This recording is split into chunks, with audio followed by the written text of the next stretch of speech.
Congresswoman Alexandria Ocasio-Cortez getting another high-profile honor, the cover of Time magazine, and the writer Charlotte Alter laying it on pretty thick, calling her a phenom, a Wonder Woman, and the best storyteller since Barack Obama.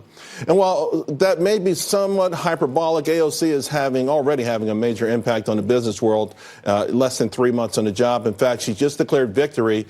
She had the Amazon victory she declared, right, getting them to back their headquarters out in New York City. And now JP Morgan Chase and Wells Fargo actually changing policy on an issue that she has been very vocal and passionate about. We're talking funding for private prisons.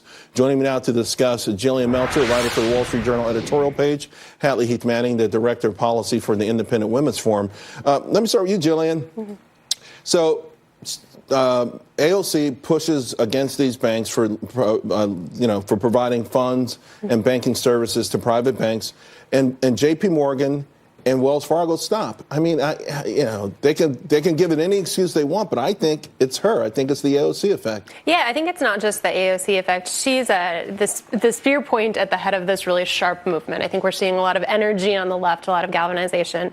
And this is one of the goals that they've been talking about a lot. It's abolish ICE. It's get rid of private funding of prisons, all of these sorts of things. But look, I think if she were really serious about meaningful prison reform, what she'd be doing is taking on the corrections unions. I mean, we've seen Norman Seabrook in New York, massive corruption case. These unions are completely sheltered from the normal transparency and disclosure things. But I think the left, and particularly the far left, is so beholden to labor money that she's not going to do that. Yeah. And to your point, the corrections union actually started the 3 strikes you're out movement in California and built 25 prisons in 25 years. Every time they built a new prison, they gained even more strength. A lot of people don't know the source of that. Hatley, what do you think of AOC? Because I think she is extraordinarily powerful, and I think this is just the beginning. Yeah, I think she's remarkable, and I sincerely admire her success in politics. I mean, what a rising star. I think just as there are people on the left who have experienced Trump derangement syndrome, I think there are many people on the right now who are at risk for Alexandria Ocasio-Cortez derangement syndrome. I think it ultimately plays into Democrats' hands when people on the right mock her or denigrate her. I think she ought to be taken seriously. I mean, look who the left didn't take seriously. They didn't take President Trump seriously when he showed up on the scene. And I think people on the right ought to take Ocasio-Cortez seriously, and we should keep the focus on public policy.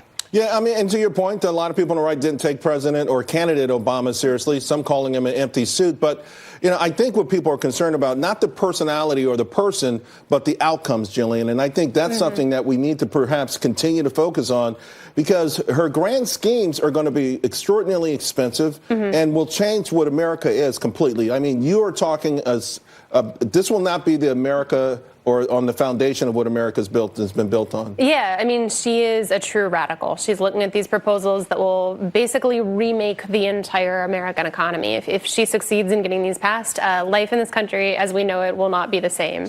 And I do think she's interesting because she's really managed to translate that controversy, the fact that she's a polarizing figure, into an ability to leverage that and put pressure on Democrats. I think she's driving the whole party left. Speaking of leverage and pressure, guys, the Congresswoman had a quote in this Time article in which the author of the piece later echoed, and it's our entire economy is slowing down due to the student loan crisis, and that an entire generation, which is now becoming one of the largest electorates in America, came of age and never saw American prosperity. I have never seen that or experienced that really in my adult life. Hatley, what do you make of that? When I hear that, I'm saying to myself, are you kidding me? I mean, I don't want to talk about my woes growing up, but, my grandparents never had indoor plumbing until the late 1970s, until they were like in their 70 years old. They had a wooden stove. They went outside and they grabbed a chicken and that's how they lived. I mean, this is the most depressed generation ever. I mean, is this just part and parcel of this generation, or is there something else going on here? I mean, clearly she's not connecting with you, Charles, when she makes comments like this, but she is connecting with an audience. There's an audience of millennials. There's an audience who says, life in the United States is very stressful today. She points out a lot of problems that, maybe do need public policy solutions. We need health reform. We need to reform the student loan system. I absolutely agree with that. Unfortunately, she's completely wrong on her proposed solutions to those problems. But when she talks about the problem, she comes across as sincere and caring and compassionate. And that's something that's that's a point but when you say it's the worst ever, right. that when you say that there's no prosperity, or I mean that's hyperbolic stuff, isn't it? Oh, absolutely. I mean, all objective metrics say that life in the United States in 2019 is better, healthier, wealthier than humankind's ever had it. So, she says things sometimes that are, objectively incorrect, and she gets the facts wrong sometimes, but that doesn't change the influence that she has over her particular audience. And she's got a following, and they're a real political force to be met with. And she's got an influence over her audience. She's got an influence over her party. And you know what? She just made two big banks change their policy. I agree with you. Do not underestimate AOC. By the same token, though, I think, sound the alarm in these policies. Jillian Hatley, it's always great having these conversations. Appreciate it. Thank you.